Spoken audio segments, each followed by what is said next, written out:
पावसाळा सुरू होण्याआधी ग्रामपंचायत प्रशासनाने ह्या झाडाच्या ज्या फांद्या होत्या ह्या फांद्या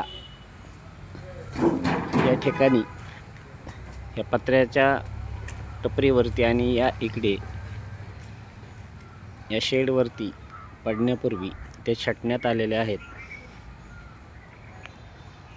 याबाबत मात्र नागरिकांमध्ये समाधान व्यक्त करण्यात येत आहे. अतिशय चांगल्या पद्धतीने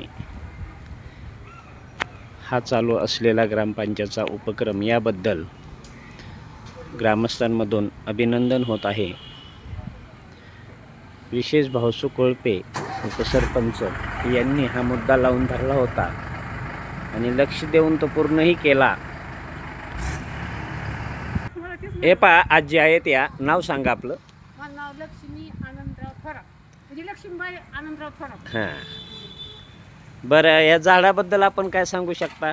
ह्या झाडाबद्दल आम्हाला त्रास होत होता. हां बरं, आता ती टावरा नाही, माझी चारचाकी गाडी मोटरसायकली हां त्याच्या खाली असतात. उन्हा ताळ्यात आमची लेकरं बाळा मी स्वतः बसते, हां म्हणजे ही म्हणते मी.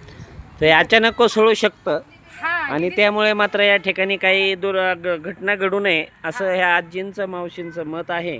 आणि त्यांनी ग्रामपंचायत प्रशासनाला कळवलं होतं. त्यानुसार त्यांनी केली कामं. ग्रामपंचायत प्रशासनाने त्याची दखल घेऊन पावसाळा सुरू होण्या अगोदर सुरुवातीलाच या झाडाची फांद्या तोडून जे यांच्या मागणीला संपूर्णपणे यश दिलं त्याबद्दल अभिनंदन ग्रामपंचायत प्रशासनाचं. काय सांगू शकता ग्रामपंचायतला?